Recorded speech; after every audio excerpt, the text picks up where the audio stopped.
January 23, 1959. Igor Dyatlov, a 23-year-old radio engineer, leads 9 Soviet hikers into the Urals. Their route traversed Kholat Syakhl, a peak in the Northern Urals near the Mansi territories.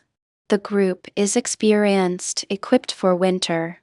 They sent their last radio transmission on January 31st from a camp at 5,000 feet. The message is routine. 4 days later, rescue teams find their tent intact on the mountainside, but the fabric is cut open from the inside. All 9 sleeping bags are inside. All 9 hikers are gone. It is February 4th, 1959. Investigators arrive at Kholat Syakhl within days.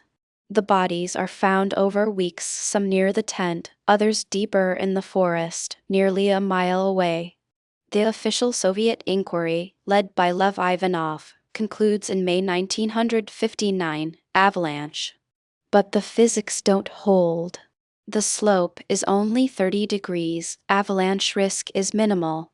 The autopsy reports begin circulating in underground copies. Yudin Dubinina, age 20, shows a fractured skull and missing soft tissue around the eyes and tongue. No other marks. Another hiker, Alexander Kolvatov, has a fractured skull with similar precision. The Soviet government seals the case files for decades. Rumors flood in: radiation, military weapons testing, Mansi tribesmen, infrasound from the mountain itself. In 2019, the Russian government reopens the official investigation. A new committee examines declassified files and concludes: slab avalanche, triggered by a secondary slope shift. They present the theory with scientific language. Yet contradictions persist in the record itself. The tent shows no external damage from falling snow. Hikers' fingernails contain 3 to 9 times normal levels of radiation, confirmed by Soviet toxicologists in archived lab results from 1959. No natural avalanche explains why 9 skilled mountaineers would cut their tent open and flee into darkness and cold wearing summer clothes. The investigation closes again in 2020 without resolving the physical evidence. 2 paths diverge in the record. Path 1: environmental catastrophe. Infrasound from wind or avalanche triggers primal terror, causing mass panic and irrational flight into lethal conditions. Hikers flee, disoriented and fractionally conscious.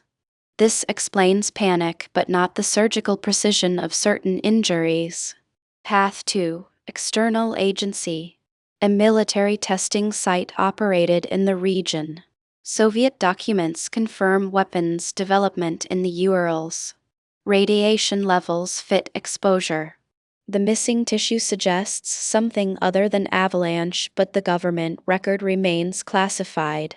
The honest answer: we examine what we know and acknowledge what we don't. The tent was cut from inside. The hikers ran. Why remains genuinely unsolved. Dyatlov Pass sits in the Northern Urals still. The case files rest in Russian archives, some accessible, others not. Every winter, the mountain claims new hikers, not from mystery, but from cold and altitude and human error. Yet this case endures in memory because 9 people made a rational choice to become irrational in seconds. They ran from shelter into a blizzard wearing inadequate clothing. Something broke their minds or their will to survive.